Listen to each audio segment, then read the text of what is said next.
Imagine you are 21 years old. A doctor sits across from you. He doesn't look you in the eye when he speaks. 2 years, he says, maybe less. You are not sick in the way people get sick from a cold or an infection. Something is happening inside your nervous system, slowly, quietly, unstoppably.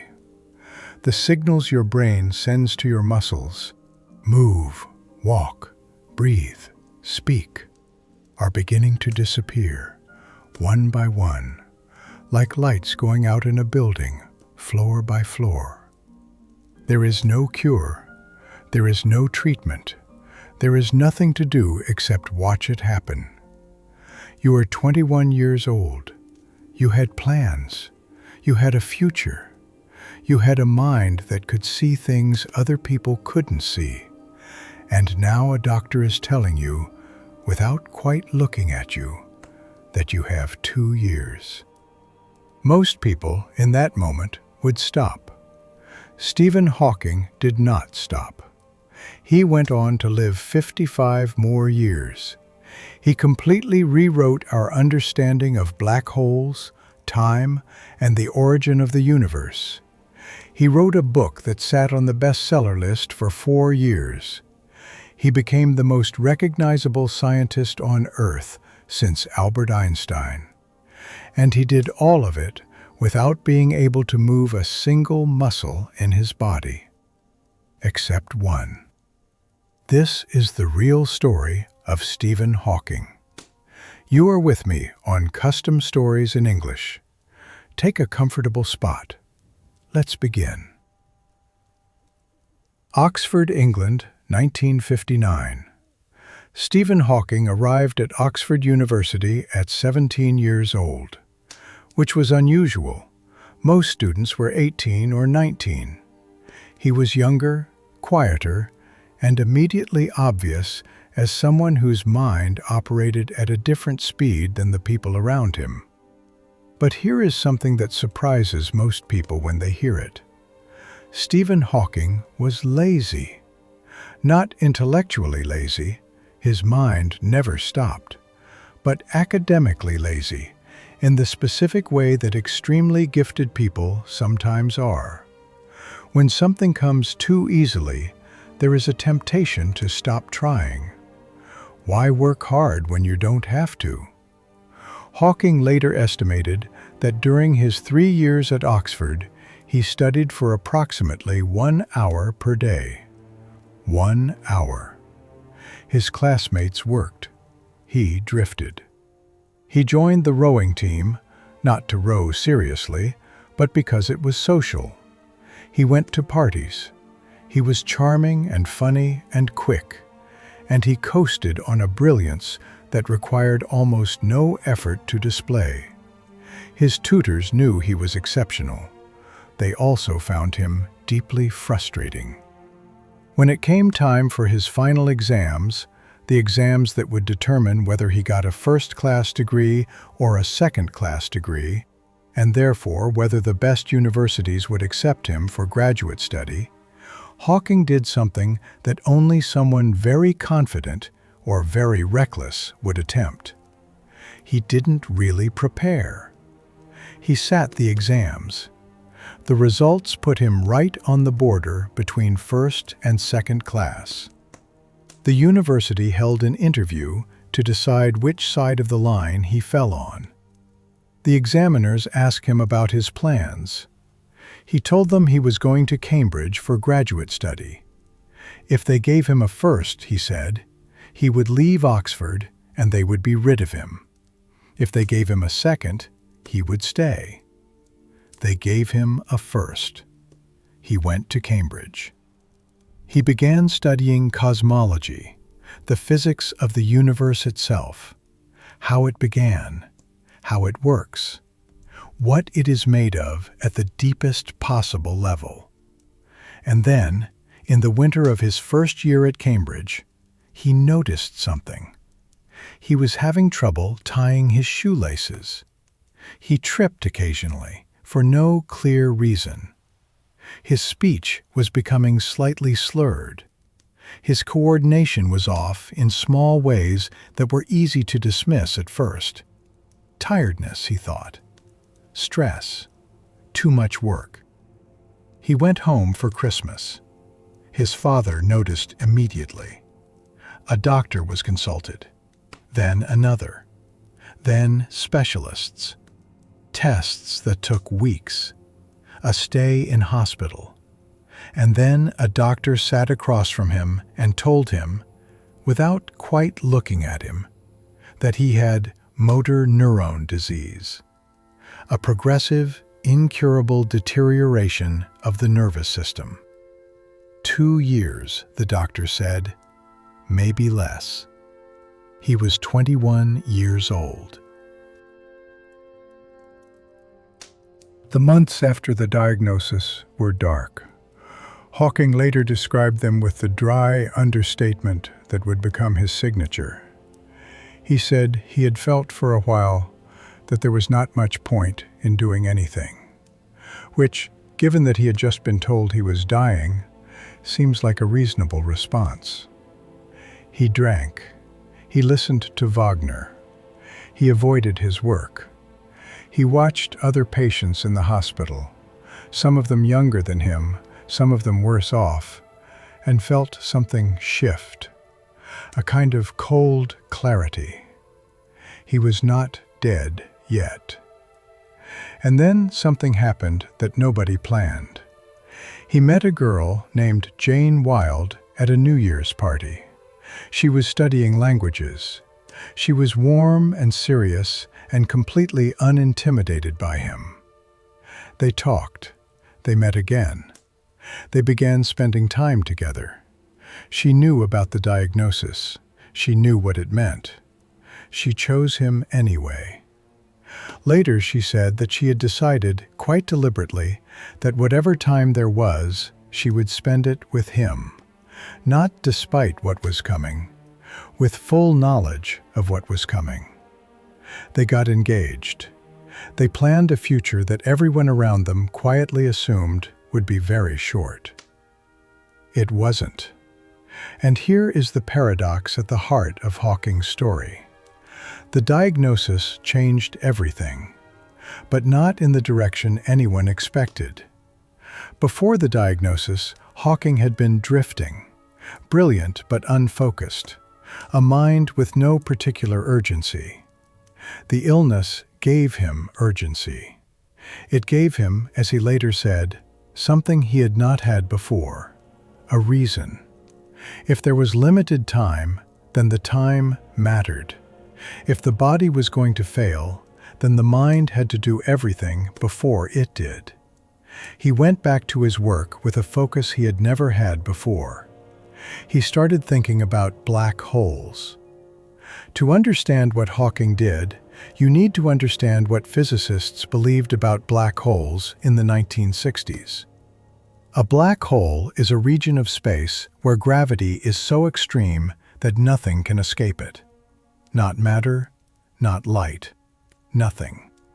Once something crosses the boundary, the event horizon, it is gone, permanently, forever.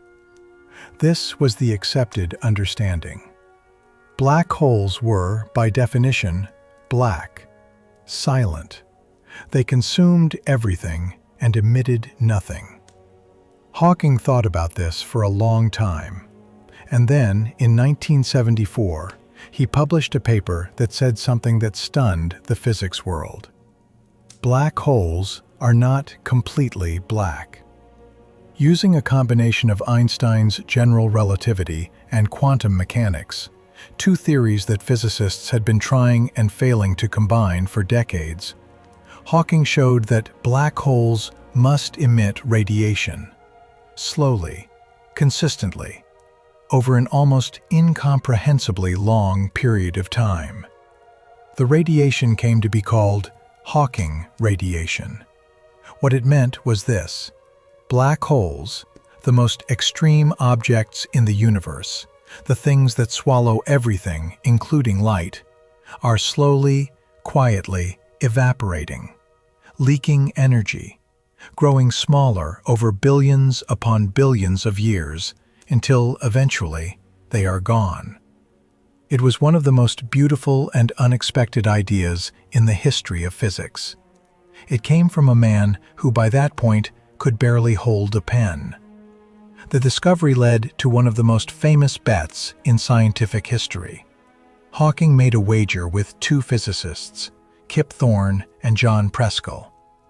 The bet was about what happens to information when it falls into a black hole.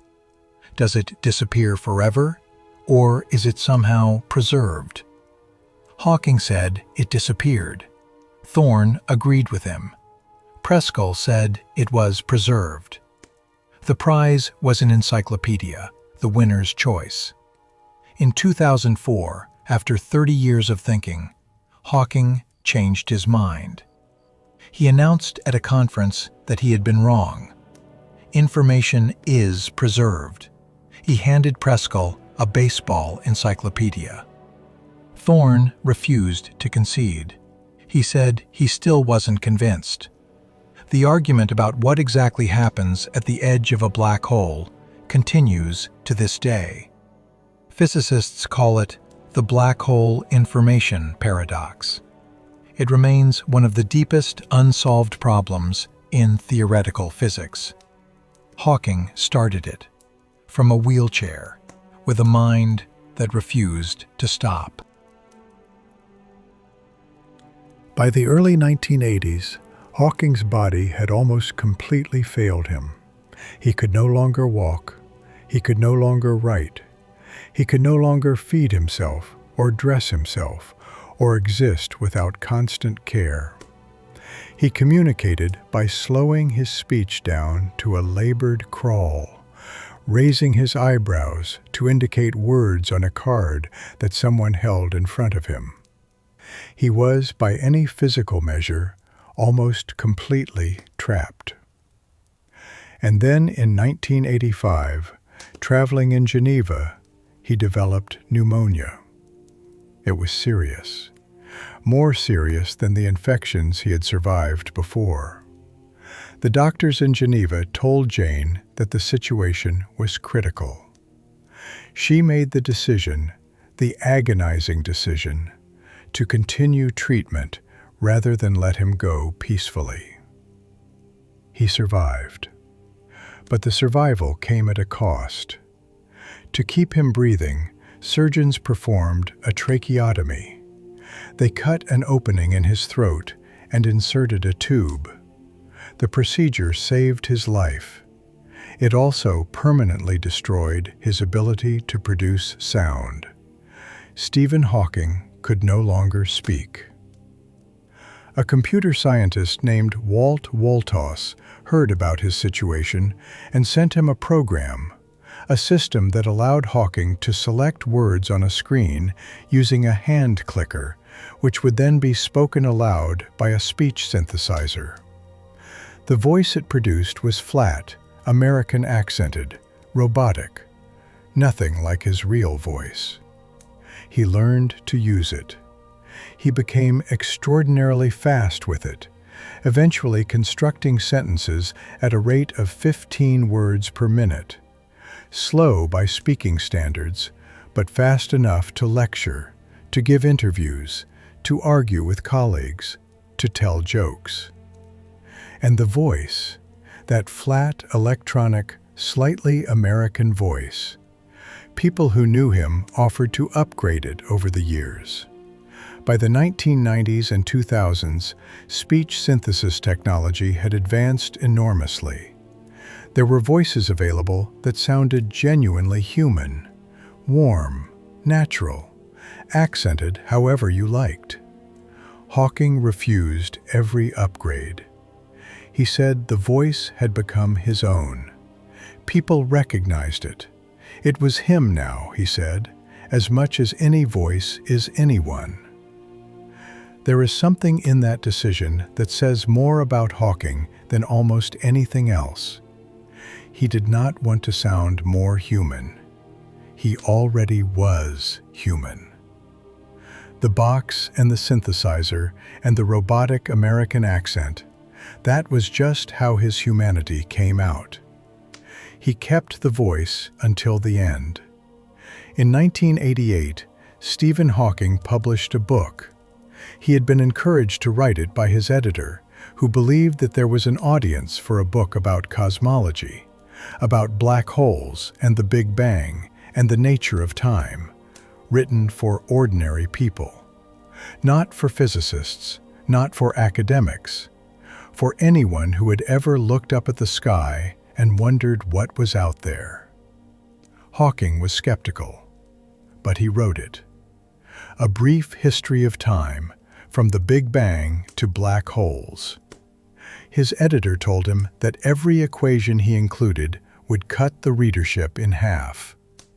Hawking included one equation: E equals mc squared. He figured nobody would remove that one. The book was published in April 1988. Within weeks, it was on the bestseller lists.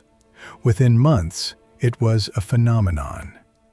It stayed on the Sunday Times bestseller list for 237 weeks, 4.5 years, a record that still stands. It has sold more than 10 million copies. It has been translated into 40 languages, and it generated one of the most affectionate jokes in publishing history. A Brief History of Time became known as the most purchased and least read book in the world. People bought it. They put it on their shelves. They felt good about having it there. They intended to read it. Many of them never did. Hawking was aware of the joke.